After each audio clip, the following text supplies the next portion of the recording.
Nah ini kan tidak sejalan, tidak linear dengan janji wali kota terkait dengan menciptakan 25.000 lapangan kerja. Nah maka memang kami punya instrumen lain yang diatur oleh Undang-Undang 23 tahun 2014 di pasal 159. Dalam rangka kita melaksanakan fungsi pengawasan, kita dibolehkan untuk mengajukan hak interpelasi.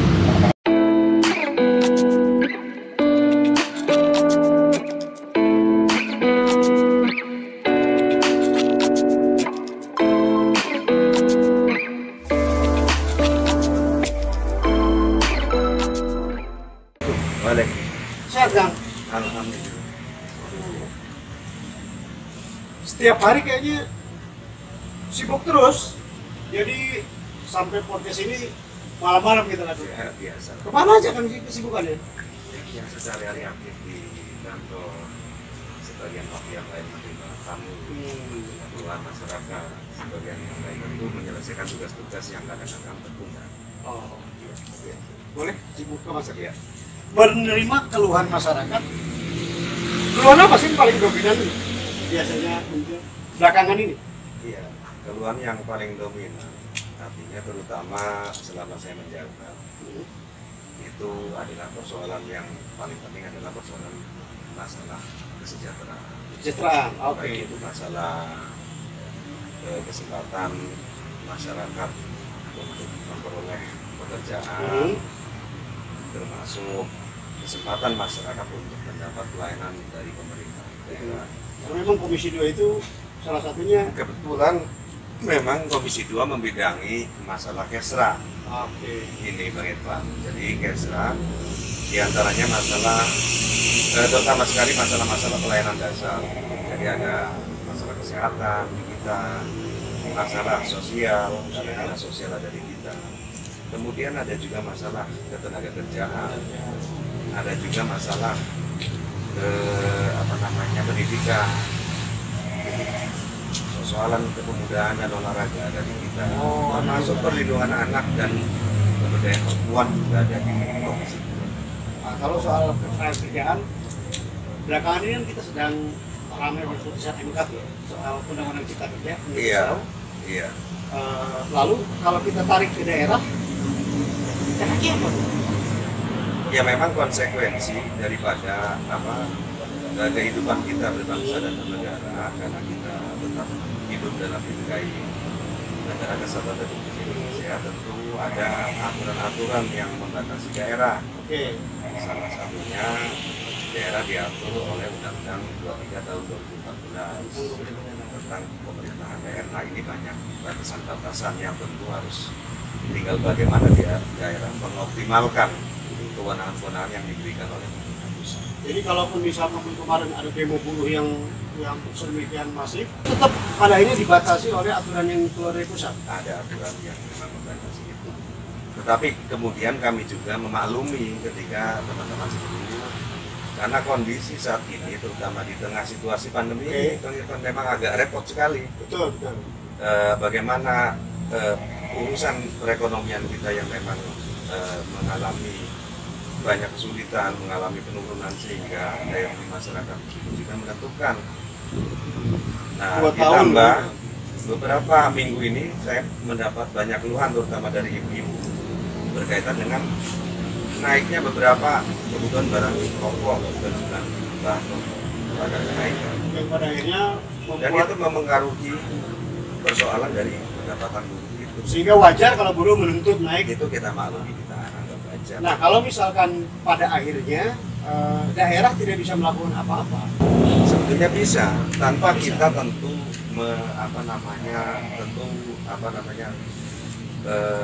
melampaui kewenangan kita di daerah. Kami kebetulan baru kemarin perlu saya sampaikan juga kepada masyarakat bahwa belum lama ini atau baru kemarin kita paripurnakan, meskipun kita masih dalam proses. Kami di DPRD sudah menginisiasi dan sudah mengesahkan namanya Raperda tentang penyelenggaraan ketenaga kerjaan. Ini salah satu solusi untuk bagaimana persoalan kesejahteraan buruh, persoalan bagaimana kita melindungi kepentingan buruh juga kita sajikan di Raperda yang jadi salah satunya kebutuhan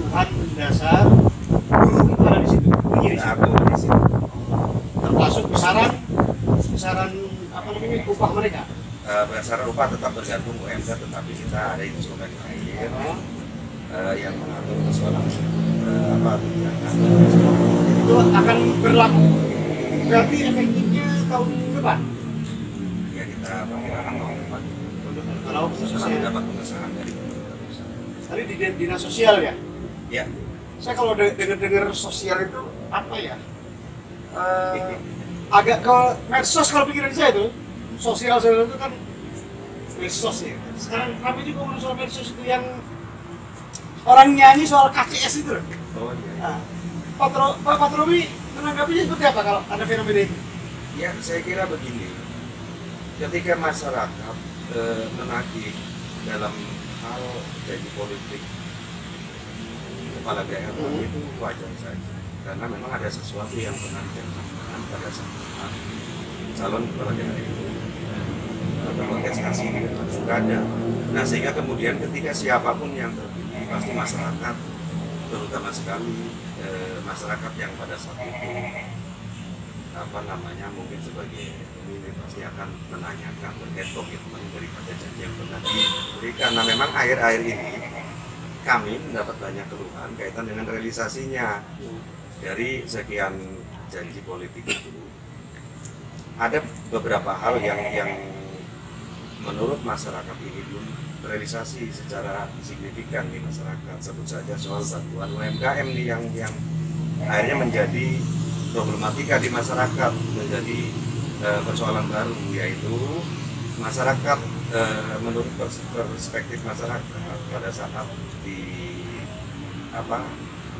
dijanjikan terkait program bantuan modal UMKM, masyarakat sebagian itu menafsirkan bahwa itu bantuan cuma-cuma, tapi kemudian pada saat realisasinya itu bantuan bukan pinjaman. Tang. Ya. Kalau secara politik janji janji seorang kepala daerah terpilih kemudian tidak realisasi, kalau dalam kacamata politik itu seperti apa? Ya memang kalau menurut aturan itu tidak ada satu aturan yang bisa untuk menjatuhkan daerah, tetapi tentu kami berkewajiban sebagai anggota DPRD, sebagai lembaga yang menurut Undang-Undang 23 dan 24 kita memiliki 3 fungsi, salah satunya adalah fungsi pengawasan di antara fungsi legislasi atau perbuatan peraturan daerah dan fungsi anggaran. Nah, kewajiban kami untuk mengawasi bagaimana itu bisa direalisasikan. Nah, kemudian pada saat direalisasikan tentu kami juga ingin memastikan bahwa program yang saat ini digulirkan pemerintah itu sifatnya pertama tidak partisan, artinya tidak hanya tertuju pada pendukung kepala daerah yang sebelumnya mencalonkan diri. Nah, keduanya kami juga ingin memastikan ada pemerataan. Nah, yang ketiga kita ingin pastikan bahwa program itu terrealisasi tentu harus tepat sasaran. Itu yang paling penting. Agar bagaimana? Agar kepastian penyelenggaraan pemerintah daerah ini bisa ada ukurannya. Kalau belakang ini kan muncul keluhan warga soal KCS, kemudian ada berbagai macam keluhan soal KCS itu. Lalu Dewan sebagai wakil rakyat, apa yang bisa dilakukan? Yang pertama tentu kami secara keras ketika kita melaksanakan rapat dengar pendapat dengan OPD terkait kami contohnya di Komisi 2 ketika rapat dengar pendapat dengan Dinas Sosial, kita ingin memastikan program-program yang berkaitan dengan bantuan sosial dan lain sebagainya yang pernah direncanakan untuk direalisasikan. Nah, kedua kita juga kemarin baru berdebat dengan Dinas Tenaga Kerja yang saat ini pada saat kita rapat dengan pendapat atau hearing RKA mereka hanya mendapat pagu anggaran sekitar 18 miliar, 4, sekian miliar hanya untuk Balai Latihan Kerja. Nah, ini kan tidak sejalan, tidak linear dengan janji wali kota terkait dengan menciptakan 25.000 lapangan kerja. Nah, maka memang kami punya instrumen lain yang diatur oleh Undang-Undang 23 tahun 2014 di pasal 159 dalam rangka kita melaksanakan fungsi pengawasan, kita dibolehkan untuk mengajukan hak interpelasi, termasuk di di tata tertib kita di pasal 87 kita juga diatur mengenai hak interpelasi, hak angket, dan hak menyatakan pendapat. Nah, tentu tinggal bagaimana instrumen itu kita gunakan, dan itu tidak diharamkan di dalam penyelenggaraan atau di dalam melaksanakan kewenangan di DPR. Ini menarik soal interpelasi, karena memang beberapa waktu terakhir interpelasi itu sempat bunyi ya. Cuman persoalannya, kira-kira kapan bisa direalisasikan? Atau apa yang mengganjal kalau misalkan hak interpelasi tidak bisa dilaksanakan? Tentu kita mengukur dilaksanakannya apa bisa atau tidak dilaksanakannya interpelasi, hak angket maupun hak menyatakan pendapat. Tentu yang harus kita bahas adalah bagaimana aturan mainnya. Nah, memang di dalam baik di undang-undang maupun di tata tertib DPRD itu memang mengatur soal mekanisme anggota DPRD untuk menyatakan hak interpelasi, hak angket maupun hak menyatakan pendapat. Nah, hak interpelasi ini memang kita diajukan ketika anggota DPRD itu jumlahnya di atas 35 anggota, maka harus diajukan sekurang-kurangnya oleh 7 orang dari 2 fraksi yang berbeda. Diajukan ya? Iya. Diajukan. Nah, kemudian tentu pengusul ini akan menyampaikan di dalam rapat paripurna. Baru nanti di rapat paripurna ada tanggapan fraksi, baru dimintakan persetujuan. Jangan-jangan partainya Pak Romi sudah menggagas begitu? Ya, saya kira kalau soal menggagas atau tidak, kami hanya sekali lagi menegaskan. Kami tidak ada sentimen apapun, tapi yang paling penting adalah Partai Gerindra ingin memastikan kepada masyarakat Kota Cirebon, saya dalam hal baik dalam kapasitas sebagai Ketua Komisi 2 DPRD Kota Cirebon maupun dalam kapasitas sebagai Sekretaris Partai Gerindra Kota Cirebon ingin memastikan bahwa pemerintah daerah betul-betul ada di tengah masyarakat, pemerintah daerah betul-betul dapat merealisasikan program-program yang sudah menjadi janji politik, dan pemerintah daerah harus mampu merealisasikan apa yang sudah tertuang dalam RPJMD. Nah, kalau tidak terrealisasi baru akan mengarah kepada interpelasi itu atau gimana? Ya, memang indikasinya tidak akan terrealisasi soal penciptaan 25.000 lapangan kerja. Ini kemungkinan kecil, kami sangat tidak yakin. Makanya memang Partai Gerindra tentu tahu diri sebagai partai nomor 2 di Kota Cirebon, kami akan mencoba untuk berkomunikasi dengan teman-teman partai yang lain untuk mendiskusikan ini. Sudah dilakukan? Ya, sudahlah kita mulai untuk berkomunikasi, kita menghargai teman-teman partai lain. Tentu kita juga harus menyampaikan alasan-alasan yang rasional. Kalau untuk sampai kepada proses pelaksanaan interpelasi itu bisa dilaksanakan, itu sekurang-kurangnya tadi kalau mengusulkan 7 orang dari 2 partai berbeda. Kalau soal suara, quorum. Nah, kemudian di pasal yang lain mengenai mekanisme pengajuan interpelasi setelah pengusul ini menyampaikan, kemudian ada pada fraksi, kemudian diparipurnakan, itu dihadiri sekurang-kurangnya 2/3 dari jumlah anggota yang hadir. Nah, saya hitung dari 40 anggota DPRD Kota Cirebon, karena maka 26 itu harus hadir, dan ditetapkannya mendapat pengesahan itu juga harus 2/3 dari suara yang ada di rapat paripurna. Anda yakin bisa menembus angka itu untuk melakukan itu? Saya yakin, saya tidak berbicara angka-angka, tetapi kami yakin bahwa teman-teman partai yang lain juga sudah melihat bagaimana fenomena, bagaimana banyak sekali peristiwa. Sebut saja yang saya alami di Komisi 2, sudah puluhan kali kami menampung aspirasi, menampung keluhan, menampung jeritan daripada masyarakat terkait dengan persoalan-persoalan yang mendasar itu. Jangan-jangan eksekutif belum mendengar keluhan itu? Ya, silakan saja, tetapi yang paling penting bahwa gejala-gejala yang sudah timbul dari masyarakat ini yang sudah kita rampung atau kita rangkum. Nah, inilah yang menjadi satu kesimpulan bagi kami di fraksi Gerindra untuk bagaimana melanjutkan proses ini. Enggak berusaha mengingatkan dulu eksekutif agar kita mengingatkan sudah pada saat di rapat-rapat sebelumnya melalui mitra kerja kami sudah mengingatkan. Oh sudah? Kita sudah sering sekali mengingatkan. Tidak didengar? Bukan soal tidak didengar, tetapi faktanya tentu kita lihat daripada Ya. keberpihakan dari Ya. politik anggaran Ya. pemerintahan atau kepala daerah. Ya. Itu. Ngopi dulu. Oke. Jadi itu yang jadi Iya. persoalan. Bukan soal mengingatkan kita sudah atau belum mengingatkan, kita sudah. Sudah. Tentu melalui mitra kerja kita. Oke, ngopi dulu. Ngopi dulu. Baik. Baik, Pak. Kadang-kadang memang ngobrol serius soal politik itu agak kurang sempurna kalau kopi, walaupun itu hanya mitos gitu. Iya. Oke. Bukan, tapi kopi itu adalah salah satu elemen penting di dalam obrolan politik. Iya, betul. Jadi apa ya? Walaupun mitos, tapi memang nyatanya dibutuhkan ya kopi. Sangat dibutuhkan. Sangat dibutuhkan. Sebut Makanya- saja contoh ketika saya melaksanakan fungsi saya di kantor sehari-hari ya, Harus ada kopi. selalu di samping saya. Apa Ini UKM kopi harus dikembangkan di Kota Cilegon. Mudah-mudahan ini didengar oleh dinas terkait. Oke. Kalau misalkan bahasa interpelasi itu kan seolah-olah agak serem. Agak serem, jadi kedengarannya agak gimana gitu. Sebetulnya interpelasi itu berefek pada apa sih? Efeknya apa? Apakah setelah diinterpelasi itu seorang kepala daerah bisa jatuh atau gimana? Loh, kan sekarang begini, kami sudah menanyakan ke pemerintah daerah melalui OPD terkait.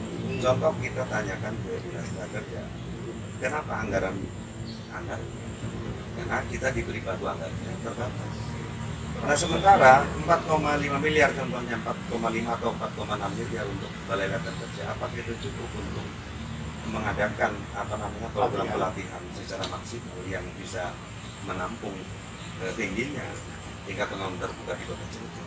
Nah, tidak bisa. Nah mereka, nah kita di interpelasi itu kan ketika kita menerjemahkan makna, kita hanya ingin mendapat jawaban dari kepala daerah. Kenapa bisa Itu bertanya. Tanya doang. Kita ingin meminta penjelasan. Itu boleh diwakilkan. Ya memang masih boleh diwakilkan, tetapi hak interpelasi ini tentu bisa lebih memperdalam persoalan itu dan bisa nanti kita berlanjut ke hak angket. Hak angket. Hak angket nanti kita bisa merekomendasikan dan rekomendasi itu harus dijalankan. Jadi pintunya hak angket itu adalah hak interpelasi ya. Lalu yang terakhir di poin berikutnya adalah hak menyatakan pendapat. Nah inilah yang paling penting. Nah, kalau misalkan begini kan, apa yang sudah dilakukan, apa yang belum dilakukan oleh kepala daerah misalnya, baik persoalan-persoalan yang akan disebutkan tadi atau persoalan yang sempat viral di media sosial, KKS misalnya, apa nggak bisa gitu maksudnya, ya jangan dulu interpelasi lah, beri kesempatan dulu lah mereka gitu, kira-kira bisa nggak seperti itu? Kita sudah memberikan kesempatan, contohnya ketika hari ini pemerintah daerah berdalih bahwa baru menjabat sekian bulan, 8 bulan atau 9 bulan. Oke, itu kita maklum, tetapi jangan salah. Pada saat penetapan anggaran perubahan 2021 itu kepala daerahnya siapa? Itu murni. Ya, artinya, sekarang. di dalam konteks APBD kita, ruang itu sudah diberikan. Nah, tetapi tentu kita melihat efektivitas, melihat realisasinya. Ini tidak sesuai dengan apa yang menjadi rencana sebelumnya, apa yang menjadi janji sebelumnya. Kan ini budgetingnya kan ada di Dewan kan. Hak budgetingnya ada di Dewan. Kemudian muncul misalkan untuk PLK misalkan hanya 4 miliar, itu apa tidak ada komunikasi dengan Dewan? Sudah kami mengusul kemarin di RKA, kita mengusulkan di hearing RKA kemarin kepada dinas kerja untuk menaikkan. Tetapi faktanya tidak berubah. Tidak berubah. Karena ujung-ujungnya soal bagaimana mekanisme penentuan APBD itu selain di proses secara politik di lembaga DPRD kan ada tim anggaran pemerintah daerah, Ya. ada tim APBD. Nah mereka lah yang memfinalisasi. Sudah dikasih. Masukan sudah Masukan sudah kita kasih. Lalu anggaran yang terbesar itu lari kemana kalau misalkan untuk apa namanya PLK itu kan bagian dari yang tidak terpisahkan untuk sebetulnya strategi untuk apa sih menurunkan angka pengangguran, menyiapkan SDM warga Cilegon untuk bisa tampil kerja. Kemudian anggarannya kecil, anggaran yang lainnya pada mana itu? Oh, jadi Bang Irfan yang tegang nih, coba dengan Pak Joko. Memang ada urusan yang wajib pelayanan dasar, contoh pendidikan 20%, pendidikan kesehatan 10%, soal infrastruktur dan masalah sosial. Tetapi kami hanya ingin melihat begini, ada program yang sebelumnya tadinya sudah dijanjikan kepada masyarakat. Salah satunya adalah menciptakan 25.000 lapangan kerja. Kita hanya ingin melihat program turunannya. Oke. Nah, program turunannya harus kemana?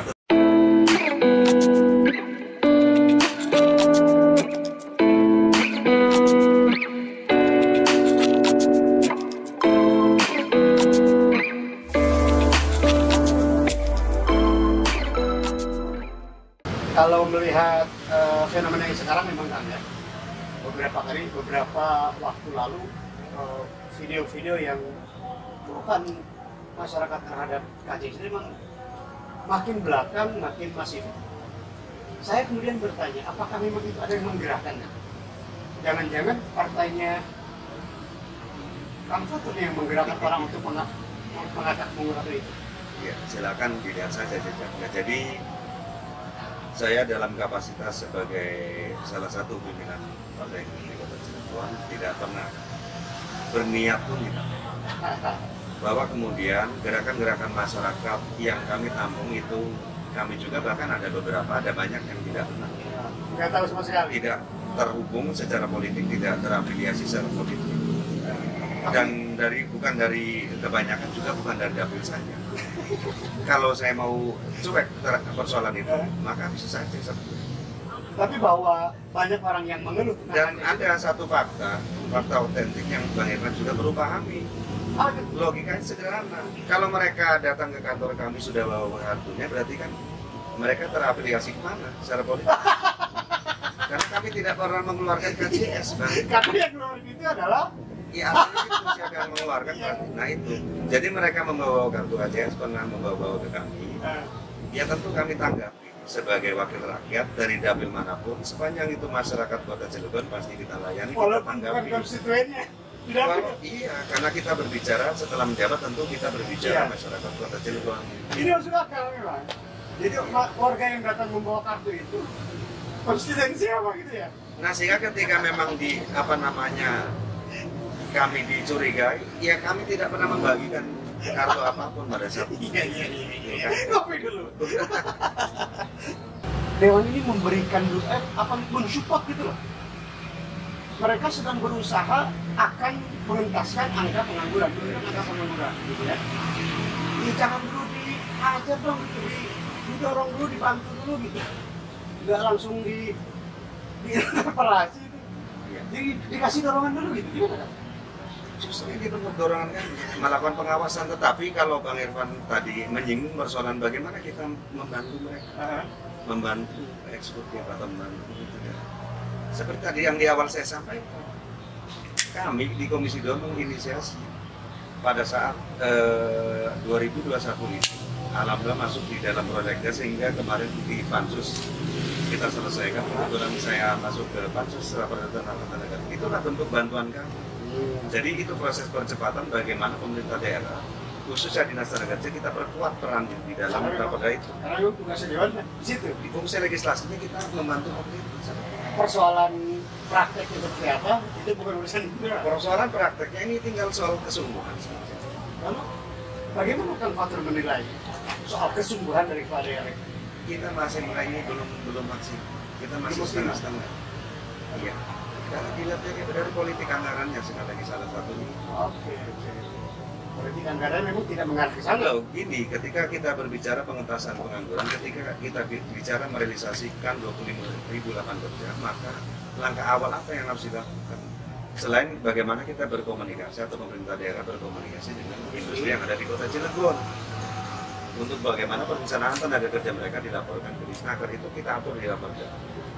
Tetapi yang paling penting adalah bagaimana kita menyiapkan sumber daya manusia. Nah tentu kita menyiapkan sumber daya manusia yang ada dari apa? Dari program vokasional, dari program pelatihan yang diselenggarakan PLK. Nah ketika PLK-nya anggarannya rendah, mau yang dilatih mau apa?